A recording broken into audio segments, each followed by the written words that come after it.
ਗੁਰੂ ਵਾਹਿਗੁਰੂ ਵਾਹਿਗੁਰੂ ਵਾਹਿਗੁਰੂ ਵਾਹਿਗੁਰੂ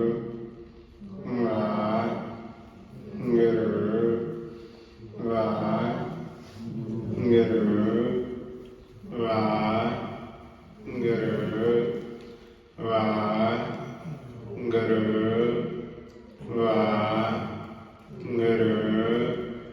ਵਾਹਿਗੁਰੂ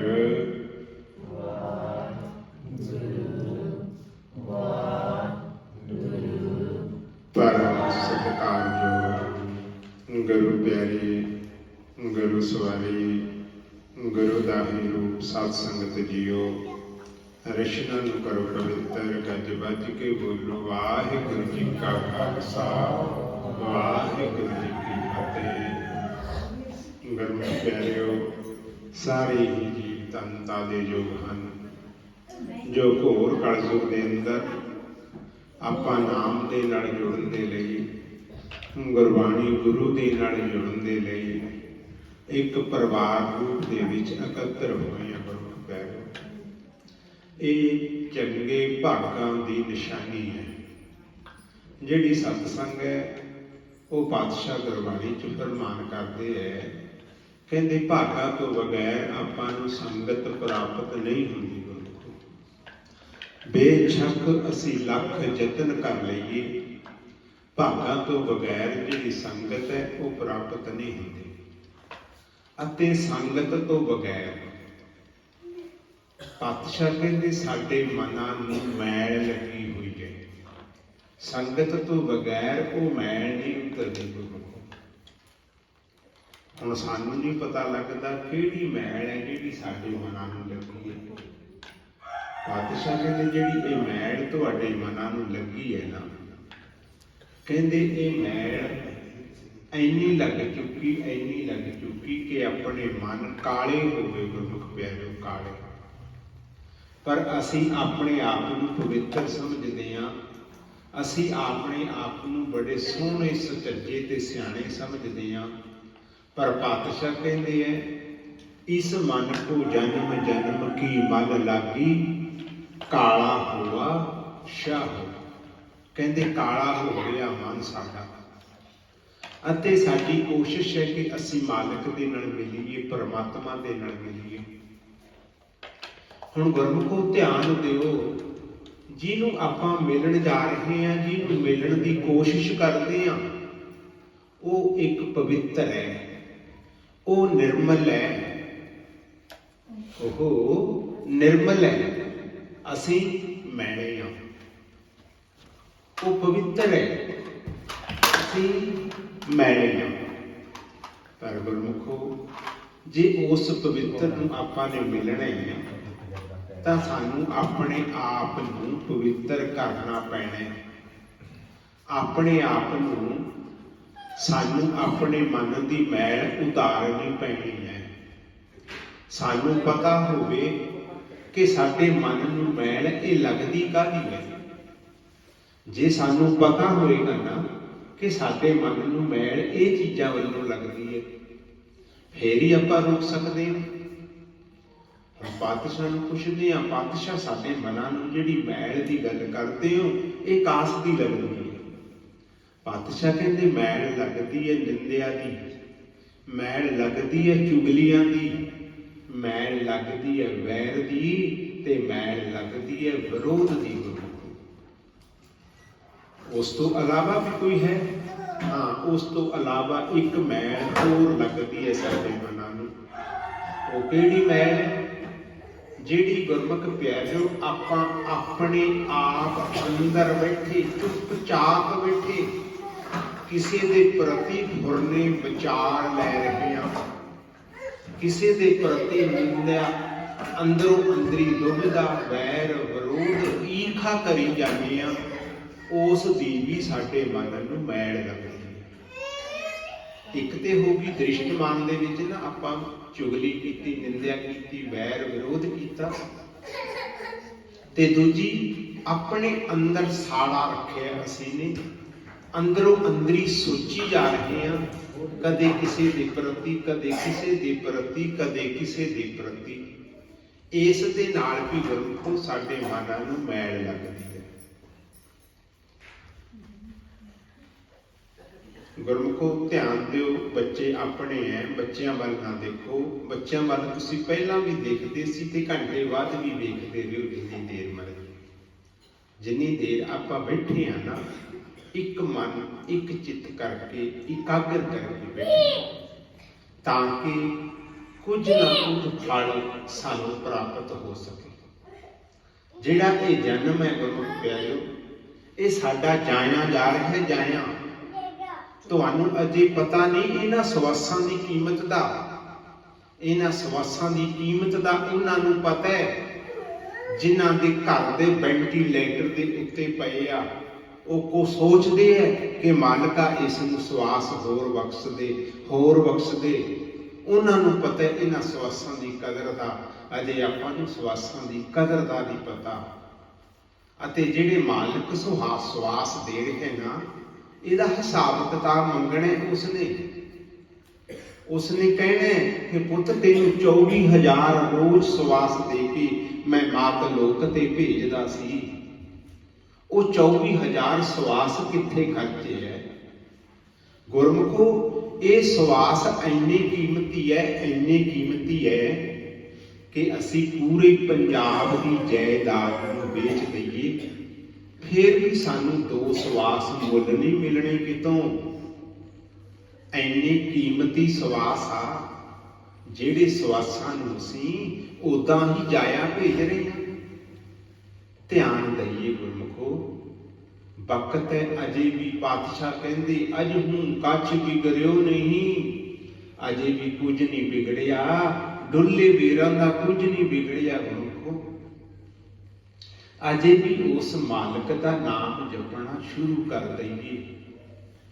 ਜਦੋਂ ਫਿਰ ਅਸੀਂ ਇਹ ਸਵਾਸਾਂ ਦੀ ਪੂੰਜੀ ਸਾਡੇ ਕੋਲੋਂ ਮੁੱਕ ਜਾਣੀ ਹੈ, ਜਮਾਂ ਨੇ ਆ ਜਾਣਾ ਹੈ, ਆ ਕੇ ਸਾਨੂੰ ਇਸ ਤਨ ਤੋਂ ਵੱਖਰਾ ਕਰ ਲੈਣਾ। ਇਹ ਤਨ ਮਿੱਟੀ ਦੀ ਢੇਰੀ ਹੋ ਜਾਣਾ।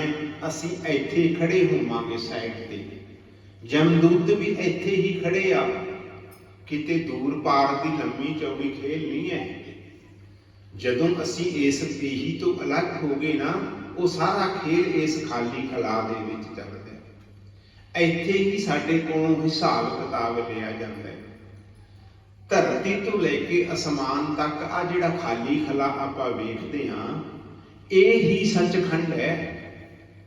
ਇਸੇ ਵਿੱਚ ਮਾਲਕ ਵਸਦਾ, ਇਸੇ ਵਿੱਚ ਜਮਦੂਤ ਰਹਿੰਦੇ ਆ, ਇਸੇ ਵਿੱਚ ਚਿੱਤਰ ਤੇ ਗੁਪਤ ਰਹਿੰਦੇ ਆ, ਇਸੇ ਵਿੱਚ ਧਰਮ ਰਾਜ ਵੀ ਹੈ। ਉਹ ਇੱਥੇ ਬਹਿ ਕੇ ਸਾਡਾ ਖੇਲ ਦੇਖ ਰਹੇ ਆ। ਅਸੀਂ ਕਿਹਦੀ ਨਿੰਦਿਆ ਕਰਦੇ ਹਾਂ, ਕਿਹਦੀ ਚੁਗਲੀ, ਕਿਹਦਾ ਵੈਰ, ਕਿਹਦਾ ਵਿਰੋਧ, ਤੇ ਕਿਹਦੇ ਨਾਲ ਅਸੀਂ ਨਫ਼ਰਤ ਕਰਦੇ ਹਾਂ। ਗੁਰਮੁਖੋ ਉਹ ਸਾਡੇ ਅੰਦਰ ਦੀਆਂ ਜਾਣਦੇ ਆ। ਪਾਤਸ਼ਾਹ ਕਹਿ ਰਹੇ ਨਾ ਗੁਰਬਾਣੀ ਚ, ਘਟ ਘਟ ਕੇ ਅੰਤਰ ਕੀ ਜਾਣਤ, ਭਲੇ ਬੁਰੇ ਕੀ ਵੀਰ ਪਛਾਨਤ। ਉਹ ਸਾਰਿਆਂ ਦੇ ਘਟ ਘਟ ਕਹਿੰਦੇ ਸਰੀਰ ਨੂੰ, ਕਹਿੰਦੇ ਸਾਰਿਆਂ ਦੇ ਸਰੀਰ ਦੇ ਅੰਦਰ ਦੀ ਗੱਲ ਨੂੰ ਜਾਣਦੇ ਆ।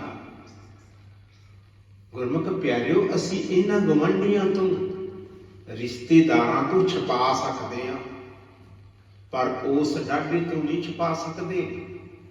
ਪਾਤਸ਼ਾਹ ਕਹਿ ਰਹੇ ਹੈ, ਚਿੱਤਰ ਗੁਪਤ ਜਬ ਲੇਖਾ ਮੰਗੈ, ਕੌਣ ਪੜਦਾ ਤੇਰਾ ਢਾਕੈ। ਉਹ ਕੌਣ ਪੜਦਾ ਢਕੂਗਾ ਗੁਰਮੁਖੋ? ਫਿਰ ਕਿਸੇ ਨੇ ਨਹੀਂ ਪੜਦਾ ਕੱਜਣਾ। ਅਜੇ ਵੀ ਵਕਤ ਹੈ, ਆਪਾਂ ਇਸ ਵਕਤ ਨੂੰ ਸੰਭਾਲੀਏ, ਆਪਾਂ ਮਾਲਕ ਦੇ ਨਾਲ ਮਿਲਾਪ ਕਰੀਏ। ਸਾਡੀ ਵਾਰੀ ਪਤਾ ਕਿਹੜੀ ਹੈ? ਸਾਡੀ ਵਾਰੀ ਹੈ ਮਾਲਕ ਨੂੰ ਮਿਲਣ ਦੇ ਲਈ ਆਏ ਸੀ, ਪਰ ਸਾਨੂੰ ਸ਼ੱਕ ਪੈ ਗਿਆ, ਸਾਨੂੰ ਭਰਮ ਪੈ ਗਿਆ ਕਿ ਅਸੀਂ ਤੇ ਇਹ ਬੱਚੇ ਪਾਲਣ ਦੇ ਲਈ ਆਏ। ਉਹ ਬੱਚੇ ਤੇ ਗੁਰਮੁਖੋ ਪਹਿਲੇ ਪਿਛਲੀਆਂ ਜੂਨਾਂ ਦੇ ਵਿੱਚ ਵੀ ਆਪਾਂ ਪਾਲਦੇ ਸੀ, ਖੇੜੀਆਂ ਚ, ਜਦੋਂ ਅਸੀਂ ਘੋੜਾ, ਕੁੱਤਾ, ਬਿੱਲਾ, ਚਿੜੀ, ਪੰਛੀ ਜਨਿਓ ਸੀ। ਆਪਾਂ ਵੀ ਇਹਨਾਂ ਜੂਨਾਂ ਦੇ ਵਿੱਚ ਦੀ ਨਿਕਲ ਕੇ ਆਏ ਹਾਂ। ਸਾਡੇ ਤੇ ਮਾਲਕ ਨੇ ਤਰਸ ਕੀਤਾ, ਰਹਿਮ ਕੀਤਾ, ਸਾਨੂੰ ਇਨਸਾਨ ਦਾ ਜਾਮਾ ਦੇ ਦਿੱਤਾ। ਪਤਾ ਕਿਉਂ ਦਿੱਤੇ? ਆਪਾਂ ਨੇ ਤਰਲੇ ਮਿੰਨਤਾਂ ਕੀਤੀਆਂ ਨੇ ਬਹੁਤ ਯੁੱਗ ਆਪਾਂ ਮਿੰਨਤਾਂ ਕਰਦੇ ਰਹੇ ਹਾਂ ਮਾਲਕ ਦੀਆਂ, ਹੇ ਮੇਰੇ ਮਾਲਕਾ ਸਾਨੂੰ ਵੀ ਆ ਇਨਸਾਨ ਦੀ ਜੂਨ ਦੇ ਦੇ। ਇਸ ਜੂਨ ਦੇ ਵਿੱਚ ਸਾਰਿਆਂ ਨੂੰ ਸੋਝੀ ਹੈ, ਸਾਨੂੰ ਵੀ ਸੋਝੀ ਆ ਜਾਣੀ ਹੈ। ਅਸੀਂ ਵੀ ਤੇਰਾ ਨਾਮ ਜਪ ਕੇ ਤੇਰੇ ਨਾਲੋਂ ਵਿਛੜੇ ਸੀ, ਤੇਰੇ ਵਿੱਚ ਸਮਾ ਜਾਵਾਂਗੇ। ਇਹ ਕਹਿ ਕੇ ਗੁਰਮੁਖ ਪਿਆਰਿਓ ਤਰਲੇ ਮਿੰਨਤਾਂ ਕਰਕੇ ਆਪਾਂ ਨੇ ਮਨੁੱਖਾ ਜਨਮ ਲਿਆ। ਪਾਤਸ਼ਾਹ ਕਹਿੰਦੀ ਹੈ ਗੁਰਬਾਣੀ ਚ, ਫਿਰਤ ਬਹੁਤੇ ਯੁੱਗ ਹਾਰਿਓ। ਕਹਿੰਦੇ ਬਹੁਤ ਯੁੱਗ ਆਪਾਂ ਹਾਰਦੇ ਰਹੇ, ਫਿਰਦੇ ਰਹੇ ਆਪਾਂ। ਕਾਹਦੇ ਵਾਸਤੇ? ਮਾਨਸ ਦੇਹ ਲਈ। ਇਸ ਮਾਨਸ ਦੇਹ ਦੇ ਲਈ ਜਿਹੜੀ ਆ ਹੁਣ ਤੁਹਾਨੂੰ ਮਿਲੀ ਹੈ ਸਾਰਿਆਂ ਨੂੰ। ਹੁਣ ਪਾਤਸ਼ਾਹ ਪਤਾ ਕੀ ਕਹਿੰਦੀ ਹੈ? ਨਾਨਕ ਕਹਿਤ ਮਿਲਣ ਕੀ ਬਰੀਆ। ਹੁਣ ਆਪਣੀ ਵਾਰੀ ਹੈ ਮਾਲਕ ਨੂੰ ਮਿਲਣ ਦੀ। ਕਹਿੰਦੇ ਹੁਣ ਤੂੰ ਸਿਮਰਨ ਨਹੀਂ ਕਰਦਾ। ਕਿਉਂ ਨਹੀਂ ਸਿਮਰਨ ਕਰਦਾ ਹੁਣ ਤੂੰ?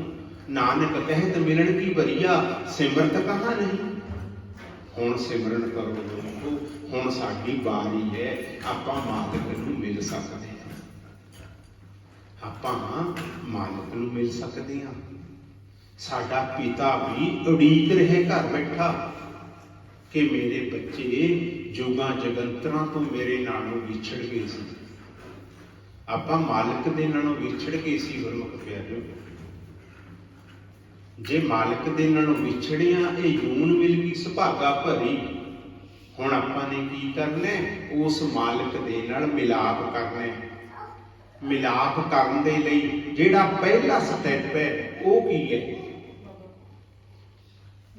ਆ ਜਾਓ ਹੁਣ ਇੱਧਰ ਆ ਜਾਓ।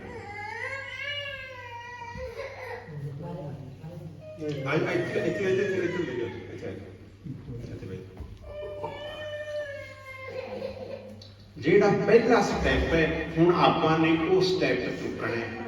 ਕਿਹੜਾ ਸਟੈਪ ਹੈ ਪਹਿਲਾ ਸਟੈਪ ਹੈ ਆਪਾਂ ਸਿਮਰਨ ਕਰਕੇ ਉਸ ਪਿਤਾ ਪਰਮਾਤਮਾ ਦੇ ਨਾਲ ਮਿਲਾਪ ਕਰਨਾ।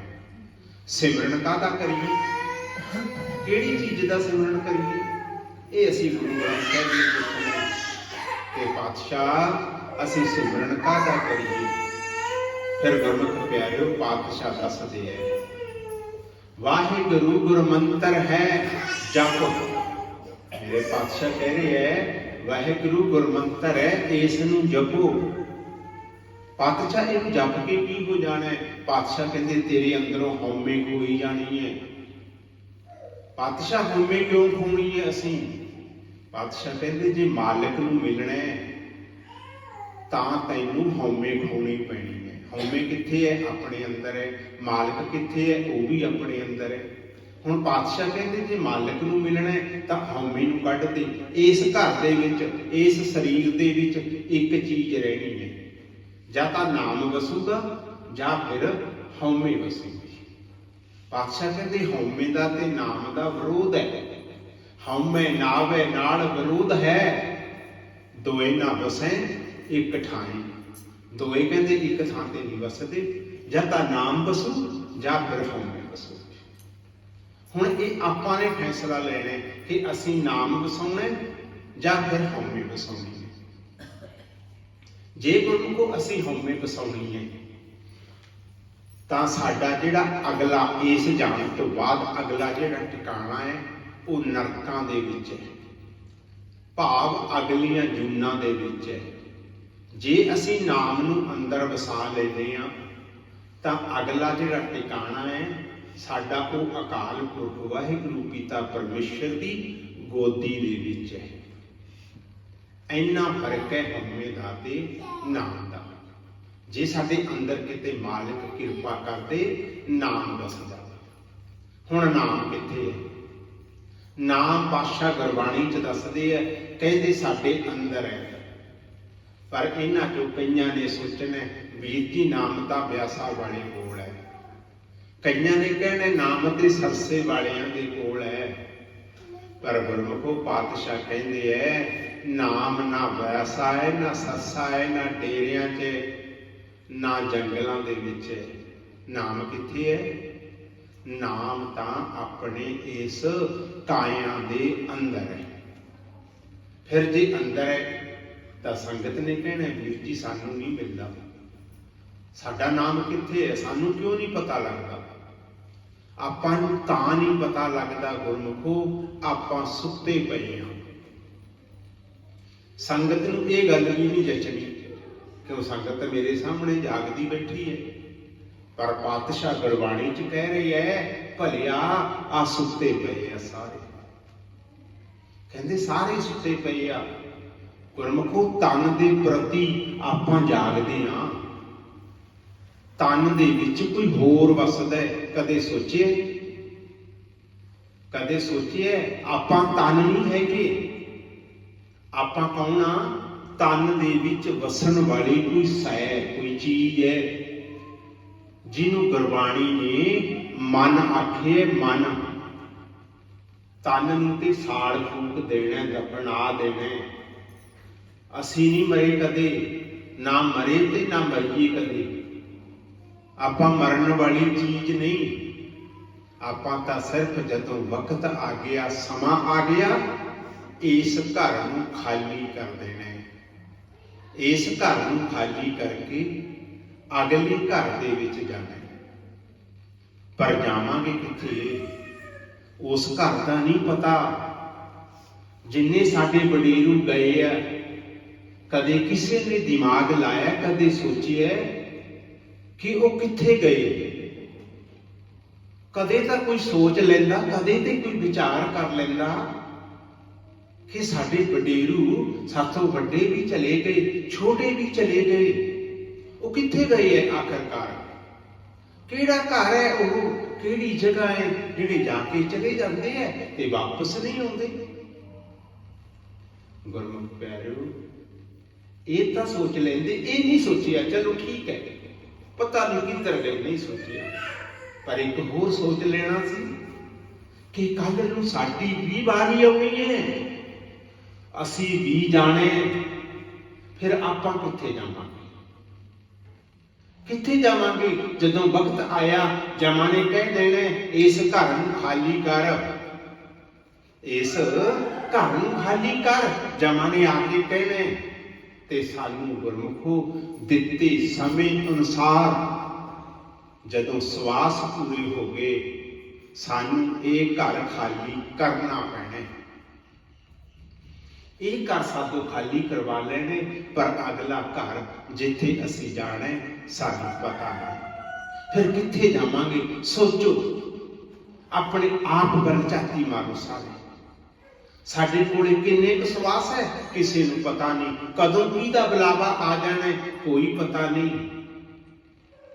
ਗੁਰਮੁਖ ਪਿਆਰਿਓ, ਸਭ ਤੋਂ ਜ਼ਰੂਰੀ ਕੰਮ ਜਿਹੜਾ ਕਰਨ ਵਾਲਾ ਸੀ, ਉਹ ਅੱਗੇ ਜਾ ਕੇ ਜਿਹੜੇ ਘਰ ਦੇ ਵਿੱਚ ਜਾਣਾ ਸੀ ਉਹ ਲੱਭਣਾ ਸੀ, ਉਸ ਦਾ ਐਡਰੈਸ ਪੁੱਛਣਾ ਸੀ, ਉਸ ਘਰ ਬਾਰੇ ਜਾਣ ਤੇ ਪਹਿਚਾਣ ਕਰਨੀ ਸੀ, ਤਾਂ ਕਿ ਜਦੋਂ ਜਮਦੂਤ ਆਉਣ ਸਾਨੂੰ ਹੁਕਮ ਦੇਣ ਇਹ ਘਰ ਖਾਲੀ ਕਰ, ਅਸੀਂ ਇਸ ਘਰ ਨੂੰ ਛੱਡ ਕੇ ਅਗਲੇ ਉਸ ਘਰ ਦੇ ਵਿੱਚ ਚਲੇ ਜਾਈਏ।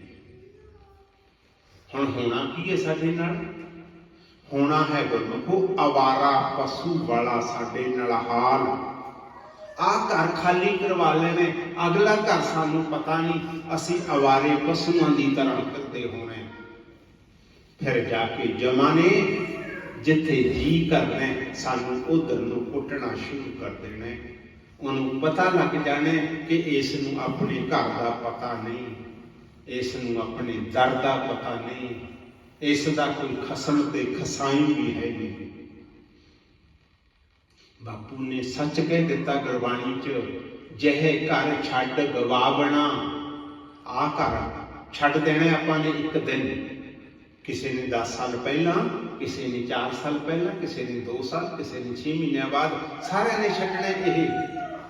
ਇਹਨੂੰ ਛੱਡ ਦੇਣਾ। ਜਿਹੇ ਘਰ ਛੱਡ ਗਵਾਵਣਾ ਤਿਸ ਲੱਗਾ ਮਨ ਮਾਹੀ।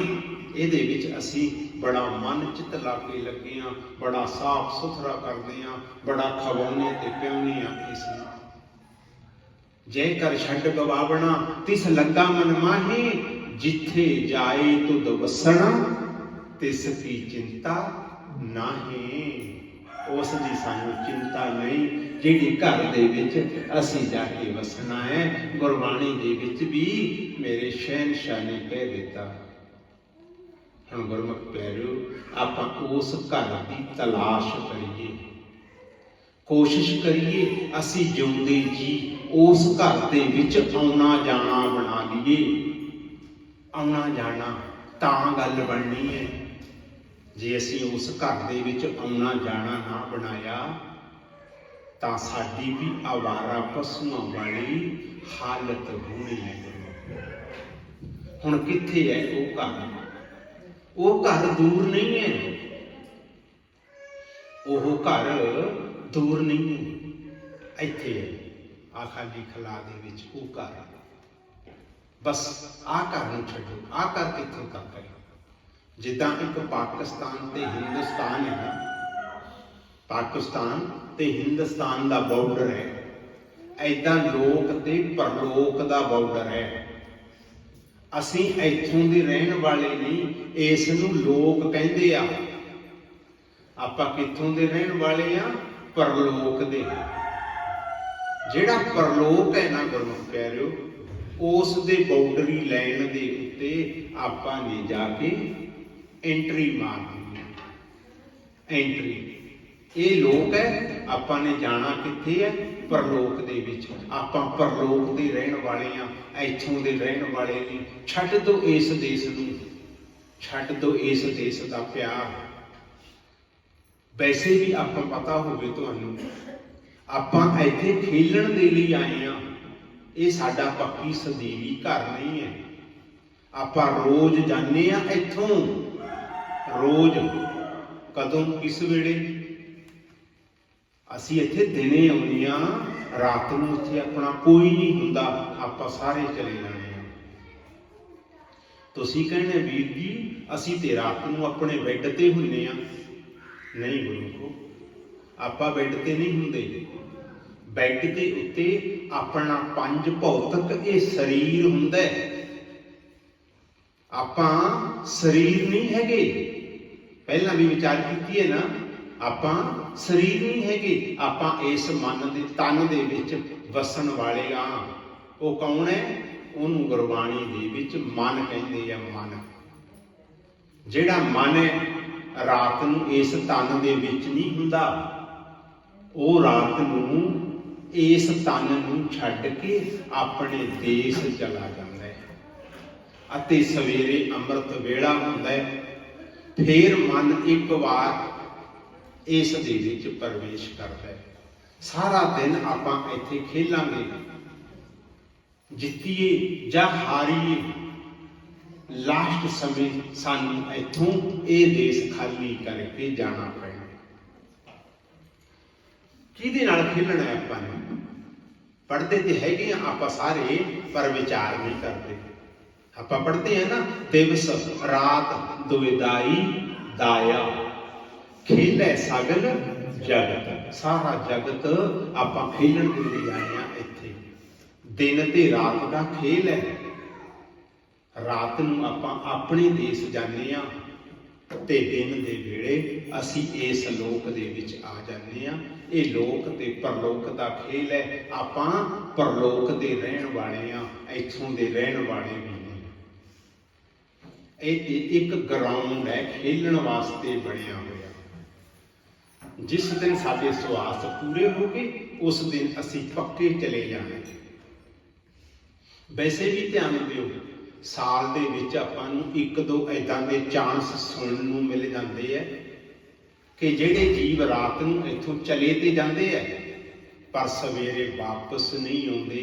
एक दो जीव आपां नूं चांस मिलदे आ सुणन वास्ते। किहड़ां दे? जिन्हां नूं आपां कहदे आ कि फलाना तां ना सुत्ता पिया ही रह गया। वो सुत्ता पिया क्यों रह गया सी? वो रात इत्थे है नहीं सी, वो रात नूं परलोक चला गया सी, पर उत्थे पिता ने वापस नहीं आउण दिता। कह दिता है इत्थे तेरा समा तेरा वक्त पूरा हो गया। उसने उसनूं ਉੱਥੇ ਹੀ ਰੱਖ ਲਿਆ ਪਰਲੋਕ ਦੇ ਵਿੱਚ। ਏਦਾਂ ਆਪਣੇ ਨਾਲ ਵੀ ਹੋ ਸਕਦਾ ਹੈ। ਨਹੀਂ ਤੇ ਅਸੀਂ ਆ ਜਾਂਦੇ ਹਾਂ ਰੋਜ਼ ਵਾਪਸ, ਸ਼ਾਮ ਨੂੰ ਆਪਾਂ ਚਲੇ ਜਾਂਦੇ ਹਾਂ। ਜਿੱਦੇ ਸਾਡੇ ਸਵਾਸ ਪੂਰੇ ਹੋ ਗਏ ਉਸ ਤੋਂ ਬਾਅਦ ਸਾਨੂੰ ਵਾਪਸ ਨਹੀਂ ਆਉਣਾ। ਹੁਣ ਆਪਾਂ ਨੇ ਗੁਰਮੁਖ ਪਿਆਰਿਓ ਧਿਆਨ ਦੇਣਾ, ਇਹ ਖੇਲ ਕੀ ਹੈ? ਖੇਲ ਹੈ ਦਿਨ ਤੇ ਰਾਤ ਦਾ। ਸਾਡੇ ਨਾਲ ਕੌਣ ਖੇਲਦਾ? ਦੂਜਾ। ਸਾਡੇ ਨਾਲ ਖੇਲਣ ਵਾਲੇ ਨੇ ਸਾਡੇ ਅੰਦਰ 5 ਚੋਰ ਬੈਠੇ ਆ, ਜਿਹਨੂੰ ਕਹਿੰਦੇ ਆ ਕਾਮ, ਕ੍ਰੋਧ, ਲੋਭ, ਮੋਹ, ਹੰਕਾਰ। ਅਸੀਂ ਉਹਨਾਂ ਦੇ ਨਾਲ ਖੇਡਦੇ ਹਾਂ। ਜੇ ਆਪਾਂ ਜਿੱਤ ਜਾਂਦੇ ਹਾਂ ਫਿਰ ਦੁਬਾਰਾ ਅਸੀਂ ਇਸ ਜੂਨ ਦੇ ਵਿੱਚ ਨਹੀਂ ਆਉਣਾ। ਜੇ ਆਪਾਂ ਹਾਰ ਜਾਂਦੇ ਹਾਂ ਤਾਂ ਗੁਰਮੁਖ ਪਿਆਰਿਓ 84 ਲੱਖ ਜੂਨਾਂ ਵਿੱਚੋਂ ਹੁੰਦੇ ਹੁੰਦੇ ਅਸੀਂ ਇੱਥੇ ਪਹੁੰਚੇ ਸੀ। ਇੱਥੋਂ ਅਸੀਂ ਸਿੱਧੀ ਸੱਚਖੰਡ ਦੇ ਵਿੱਚ ਉਡਾਰੀ ਮਾਰਨੀ ਹੈ। ਜੇ ਤੇ ਹਿੰਮਤ ਹੋਈ ਤੁਹਾਡੇ ਕੋਲੋਂ ਉਡਾਰੀ ਮਾਰ ਜੋ ਸੱਚਖੰਡ ਦੇ ਵਿੱਚ। ਜੇ ਨਾ ਉਡਾਰੀ ਲੱਗੀ ਤਾਂ ਵਾਪਸ ਉਹਨਾਂ ਜੂਨਾਂ ਦੇ ਵਿੱਚ ਜਾਣਾ ਪੈਣਾ। ਉਹੀ ਗਧਾ, ਘੋੜਾ, ਕੁੱਤਾ, ਬਿੱਲਾ ਬਣਨਾ ਪੈਣਾ ਗੁਰਮੁਖੋ। ਜੇ ਦੁਬਾਰਾ ਜੂਨਾਂ ਦੇ ਵਿੱਚ ਜਾਣਾ ਚਾਹੁੰਦੇ ਹੋ, ਬਿਲਕੁਲ ਨਾਮ ਜਪਣ ਦੀ ਕੋਈ ਲੋੜ ਨਹੀਂ, ਕੋਈ ਲੋੜ ਨਹੀਂ ਨਾਮ ਜਪਣ ਦੀ। ਜੇ ਜੂਨਾਂ ਤੋਂ ਰਹਿਤ ਹੋਣਾ ਚਾਹੁੰਦੇ ਹੋ, ਜੇ ਛੁਟਕਾਰਾ ਪਾਉਣਾ ਚਾਹੁੰਦੇ ਹੋ ਤਾਂ ਅੱਜ ਤੋਂ ਸ਼ੁਰੂ ਕਰ ਦਿਓ ਵਾਹਿਗੁਰੂ ਵਾਹਿਗੁਰੂ ਵਾਹਿਗੁਰੂ। ਜੇ ਆਪਾਂ ਅੱਜ ਵੀ ਸ਼ੁਰੂ ਕਰ ਦਿੰਦੇ ਹਾਂ ਤਾਂ ਸਾਡਾ ਪਿਤਾ ਕਿਰਪਾਲੂ ਹੈ, ਦਿਆਲੂ ਹੈ। ਉਹਨੇ ਸਾਡੇ ਤੇ ਰਹਿਮ ਕਰ ਲੈਣਾ। ਉਹਨੇ ਸਾਨੂੰ ਅਜੇ ਵੀ ਆਪਣੇ ਘਰ ਬੁਲਾ ਲੈਣਾ, ਉਹ ਬੁਲਾ ਲੈਣਾ। ਇਹ ਮੈਂ ਦਾਅਵੇ ਨਾਲ ਕਹਿ ਸਕਦਾ। ਕਿਉਂ? ਕਿਉਂਕਿ ਜਿਵੇਂ ਸਾਡੇ ਅੰਦਰ ਸਾਡੇ ਬੱਚਿਆਂ ਨੂੰ ਮਿਲਣ ਦੀ ਤਾਂਘ ਹੁੰਦੀ ਹੈ, ਉਦਾਂ ਸਾਡੇ ਪਿਤਾ ਦੇ ਅੰਦਰ ਵੀ ਸਾਨੂੰ ਮਿਲਣ ਦੀ ਤਾਂਘ ਹੈ। ਉਹ ਵੀ ਚਾਹੁੰਦਾ ਹੈ ਕਿ ਮੈਂ ਆਪਣੇ ਬੱਚਿਆਂ ਨੂੰ ਮਿਲਾਂ। ਜਿੱਦਾਂ ਤੁਹਾਡੇ ਅੰਦਰ ਦੇ ਮੰਦਰ ਨਾ, ਕੋਈ ਤੁਹਾਡੇ ਬੱਚੇ ਵਿਦੇਸ਼ਾਂ 'ਚ ਗਏ ਆ, ਨਹੀਂ ਵਿਦੇਸ਼ਾਂ 'ਚ ਗਏ, ਇੱਥੇ ਵੀ ਨੌਕਰੀ ਕਰਦੇ ਹੈ, ਬੱਚਾ 2 ਘੰਟੇ ਰਾਤ ਨੂੰ ਲੇਟ ਹੋ ਜੇ ਤੁਹਾਨੂੰ ਫਿਕਰ ਪੈ ਜਾਂਦਾ ਹੈ ਕਿ ਮੇਰਾ ਬੱਚਾ ਨਹੀਂ ਆਇਆ। ਉਹ ਗੁਰਮੁਖੋ ਅਸੀਂ ਵੀ ਉਸ ਦੇ ਬੱਚੇ ਹਾਂ। ਕਿਹਦੇ? ਏਕ ਪਿਤਾ ਏਕ ਸਕੇ ਹਮ ਬਾਰਕ। ਅਸੀਂ ਉਹਦੇ ਬੱਚੇ ਹਾਂ। ਉਹਨੂੰ ਵੀ ਫਿਕਰ ਹੈ। ਆਪਾਂ ਨੂੰ 4 ਯੁੱਗ ਹੋ ਗਏ ਘਰੋਂ ਆਇਆਂ ਨੂੰ। ਉਹ ਵੀ ਇੰਤਜ਼ਾਰ ਕਰਦਾ ਸਾਡੀ ਕਿ ਹੁਣ ਇਹਨਾਂ ਨੂੰ ਮਨੁੱਖਾ ਜਨਮ ਮਿਲਿਆ। ਹੋ ਸਕਦਾ ਹੁਣ ਇਹ ਪਹਿਚਾਣ ਕਰ ਲੈਣ, ਉਸ ਘਰ ਨੂੰ ਲੱਭ ਲੈਣ ਜਿਹੜਾ ਅਸਲੀ ਘਰ ਹੈ ਆਪਣਾ। ਹੋ ਸਕਦਾ ਹੈ ਇਹ ਹੁਣ ਲੱਭ ਲੈਣ। ਹੁਣ ਪਿਤਾ ਨੂੰ ਇੰਤਜ਼ਾਰ ਹੈ। ਇਸੇ ਕਰਕੇ ਪਾਤਸ਼ਾਹ ਨੇ ਗੁਰਬਾਣੀ ਦੇ ਵਿੱਚ ਕਹਿ ਦਿੱਤਾ। ਕੀ ਆਖੇ? ਪਾਤਸ਼ਾਹ ਕਹਿੰਦੇ ਪੁੱਤ ਤੂੰ ਇੱਕ ਕਦਮ ਚੱਲ ਮੇਰੇ ਵੱਲ, ਬਸ ਇੱਕ ਕਦਮ ਚੱਲ ਲੈ, ਪਰ ਉਹ ਇੱਕ ਕਦਮ ਪਿਆਰ ਵਾਲਾ ਚੱਲ ਲੈ, ਪਿਆਰ ਵਾਲਾ। ਬਾਕੀ ਕਦਮ, ਬਾਕੀ ਪਿਤਾ ਕਹਿੰਦਾ ਮੈਂ ਤੈਨੂੰ ਲੈਣ ਦੇ ਲਈ ਖੁਦ ਆਵਾਂਗਾ। ਦੇਖੋ ਕਿੱਡਾ ਕਿਰਪਾਲੂ ਹੈ, ਕਿੱਡਾ ਦਿਆਲੂ ਹੈ ਸਾਡਾ ਪਿਤਾ। ਗੁਰਬਾਣੀ 'ਚ ਪਾਤਸ਼ਾਹ ਕਹਿ ਰਹੇ ਹੈ ਚਰਨ ਸ਼ਰਨ ਗੁਰ ਏਕ ਪੈਂਡਾ ਜਾਏ ਚੱਲ। ਕਹਿੰਦੇ ਗੁਰੂ ਦੇ ਵੱਲ ਇੱਕ ਪੈਂਡਾ, ਇੱਕ ਪੈਂਡਾ ਕਹਿੰਦੀ ਹੈ ਇੱਕ ਕਦਮ ਨੂੰ। ਕਹਿੰਦੇ ਗੁਰੂ ਦੇ ਵੱਲ ਤੂੰ ਇੱਕ ਕਦਮ ਤੁਰ ਲੈ, ਬਾਕੀ ਕਦਮਾਂ ਬਾਦਸ਼ਾਹ ਕਹਿੰਦੇ ਹੈ 7 ਗੁਰ ਕੋਟ ਪੈਂਡਾ ਆਗੇ ਹੋਏ ਲੇਤ ਹੈ। ਕਹਿੰਦੇ ਮੇਰਾ ਮਾਲਕ ਕਰੋੜਾਂ ਕਦਮ ਅੱਗੇ ਹੋ ਕੇ ਸਾਨੂੰ ਲੈਣ ਆਏਗਾ। ਉਹ ਗੁਰਮੁਖੋ ਸਾਨੂੰ ਇੱਕ ਕਦਮ ਪੱਟਣ ਲਈ ਕਹਿ ਰਿਹਾ ਸਾਡਾ ਪਿਤਾ। ਆਪ ਕਿੰਨੀਆਂ ਕਰੋੜਾਂ ਕਦਮ ਕਹਿ ਰਹੇ ਮੈਂ ਚੱਲ ਕੇ ਤੁਹਾਨੂੰ ਲੈਣ ਆਊਂਗਾ। ਉਹ ਅਸੀਂ ਇੱਕ ਕਦਮ ਨਹੀਂ ਪੁੱਟ ਸਕਦੇ। ਅਸੀਂ ਇੱਕ ਕਦਮ ਨਹੀਂ ਪੁੱਟ ਸਕਦੇ। ਗੁਰਮੁਖੋ ਕੋਸ਼ਿਸ਼ ਕਰੋ, ਵਕਤ ਹੈ, ਵਕਤ ਹੈ। नहीं फिर धर्म राय जब लेखा मांगे ਕਿਆ ਮੁਖ ਲੈ ਕੇ ਜਾਏਗਾ। ਪਿਤਾ ਨੇ ਕਹਿਣਾ ਤੈਨੂੰ ਇੰਨੀ ਔਫਰ ਦਿੱਤੀ ਸੀ, ਤੈਨੂੰ ਇੰਨੀਆਂ ਆਵਾਜ਼ਾਂ ਮਾਰੀਆਂ ਸੀ, ਤੈਨੂੰ ਸਾਧੂ ਸੰਤ ਭੇਜੇ ਸੀ ਸਮਝਾਉਣ ਦੇ ਲਈ, ਪਰ ਤੂੰ ਇੱਕ ਨਹੀਂ ਕਿਸੇ ਦੀ ਸੁਣੀ। ਤੂੰ ਧੀਆਂ ਪੁੱਤਾਂ